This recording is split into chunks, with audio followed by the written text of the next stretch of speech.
बिस्मिल्लाहिर्रहमानिर्रहीम। अस्सलाम वालेकुम। जहांगीर तरीन साहब के हवाले से आप देख रहे हैं कि 4-5 रोज़ से बहुत ख़बरें चल रही हैं। सोशल मीडिया पे बहुत बात हो रही है और मेन स्ट्रीम मीडिया पे भी बहुत बात हुई और एक तासुर ये दिया गया कि तरीन साहब बहुत एक्टिव हो चुके हैं और जहाज़ लेकर निकल पड़े हैं सेनेट इंतखाबात के मामले में।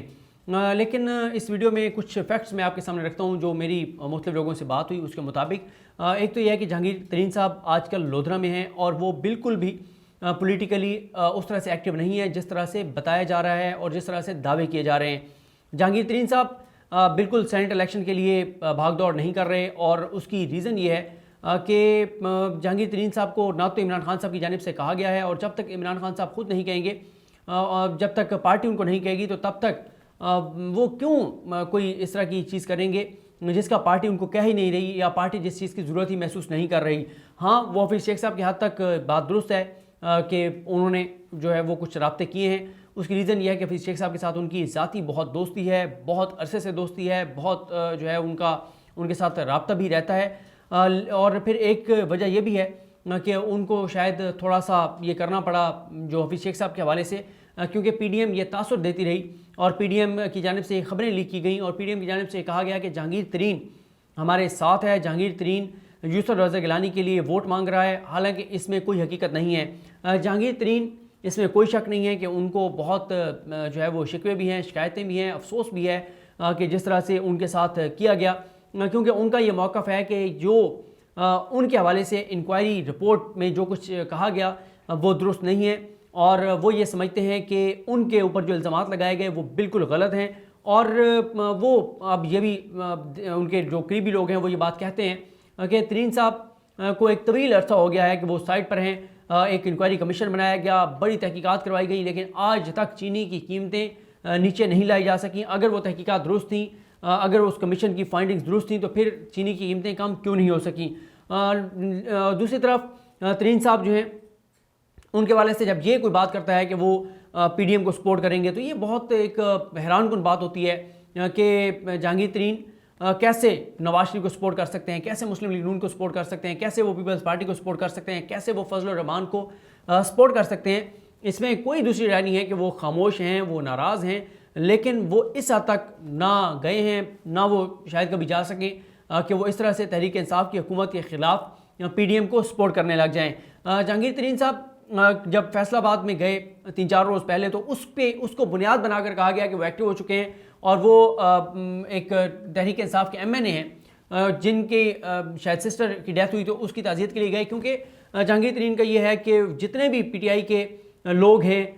एमएनएज, एमपीएस जो उनके रेफरेंस से पीटीआई में आए थे, जिनको वो लाए थे या जिनसे उनकी अच्छी दुआ सलाम है, वो उनकी हर गमी खुशी में जाते हैं और वो लोगों से मिलते हैं। वो लोधरा हों तो भी वहाँ लोगों से मिलते हैं, लाहौर हों वहाँ भी मेल जोल रखते हैं, इस्लामाबाद में हों वहाँ भी मेल जोल रखते हैं और आजकल वो लोधरा में हैं। टोटल बताया जाता है कि वो अपना जो बिज़नेस है उसको देख रहे हैं, अपना जो ज़राअत का काम है उसको देख रहे हैं, लेकिन वो उस तरह से पॉलिटिकली जो कहा जा रहा है कि वो बहुत एक्टिव हैं और शायद वो जहाज़ लेकर निकल पड़े हैं और वो कोई जोड़ तोड़ कर रहे हैं, तो ऐसी कोई बात नहीं है। और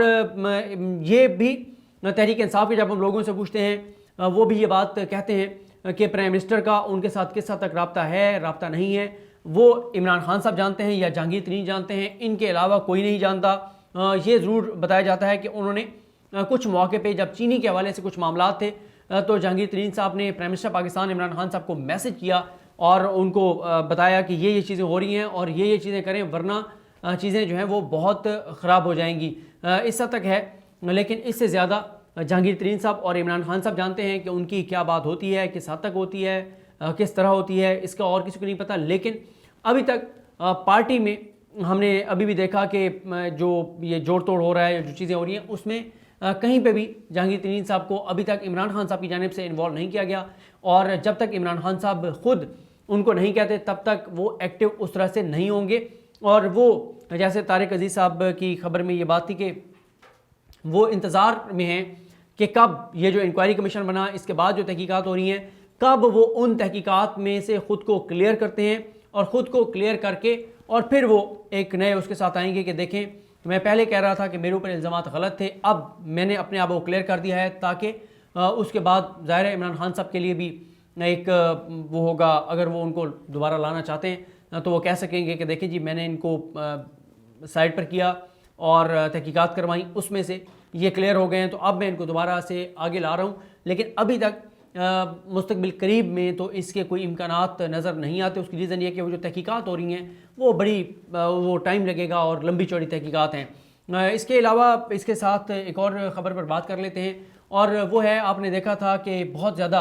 हामिद मीर साहब ने भी बहुत बात की, और हामिद मीर साहब ने वो प्रोग्राम सारा अरेंज किया था मिसिंग पर्सन वाला, टोटल उसको उन्होंने अरेंज किया था। उसमें मरीम को उन्होंने बुलाया था और सारा इंतज़ाम उनका था। उस हवाले से उन्होंने उस चीज़ को तो रिपोर्ट किया कि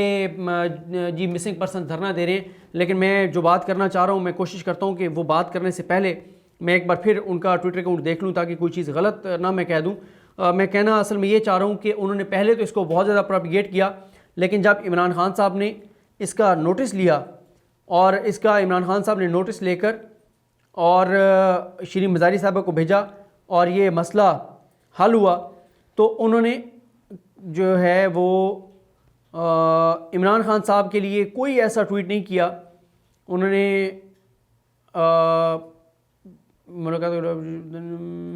उन्होंने ट्वीट किया हुआ है। चलें, ये बात इसीलिए मैंने कहा कि मैं देख लूँ, अच्छा हो गया कि उन्होंने ये ट्वीट किया है, लेकिन उस तरह से नहीं किया जिस तरह से वो फिर नवाज शरीफ और उनके लिए चीज़ें करते हैं। ज़रा सी बात हो तो जिस तरह से आजकल वो उनको प्रमोट करते हैं, लेकिन उन्होंने ये ट्वीट किया हुआ है कि वज़ीर-ए-आज़म ने डॉक्टर शीरी मज़ारी के ज़रिए लापता अफराद के लवाहिकीन को पैगाम भिजवाया है कि मैं 15 मार्च तक आपसे मुलाकात करूँगा। आप लोग डी चौक पर धरना ख़त्म करके वापस जाएँ, 3 लोगों के नाम दे दें, उन 3 लोगों को 15 मार्च तक बुला लेंगे। ऐसा ही है, इमरान खान साहब ने शीरी मज़ारी साहबा को भेजा, शीरी मज़ारी साहबा ने जाकर पैगाम दिया और लापता अफराद के जो लवाहिकीन थे, जो उनकी फैमिलीज़ थी, उन्होंने धरना जो है वो ख़त्म कर दिया है। और इमरान खान साहब ने ये बात कही है कि मेरे 2.5 साल में कोई लापता नहीं हुआ, और जो इससे पहले मिसिंग पर्सनस हैं उनके मामले को हम देख रहे हैं, इदारे भी उस मामले को देख रहे हैं। और अब इमरान खान साहब ने इन लोगों से इनके मुतालबात भी पूछे हैं, मिसिंग पर्सनस के नाम भी पूछे हैं, और 3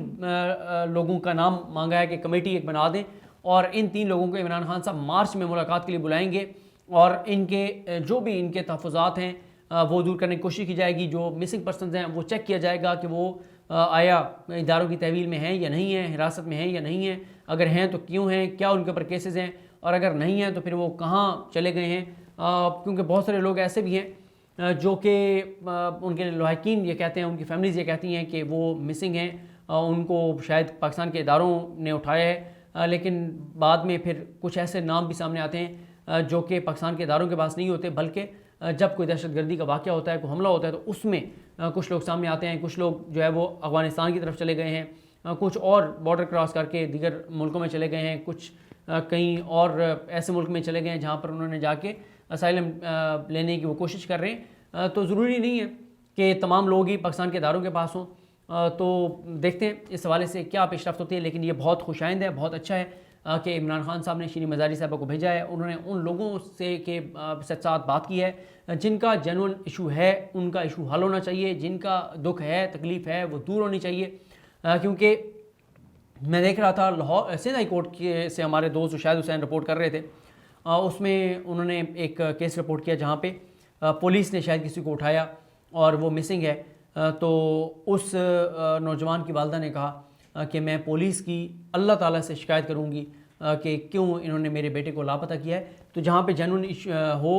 कोई केस, उसको हल होना चाहिए, लोगों की दादरसी करनी चाहिए। इसी तरह से ये रियासत की ज़िम्मेदारी है, क्योंकि वो जिस तरह इत्तेज़ार हसन साहब कहा करते थे कि रियासत होगी माँ के जैसी, और जब रियासत माँ की तरह हो तो उसको अपने शहरियों का जो दुख दर्द है, तकलीफ़ है, उसको महसूस करना चाहिए। मुझे अपनी दुआ में याद रखें। लखनी हम सब कहामी नासरो। अल्लाह हाफ़िज़।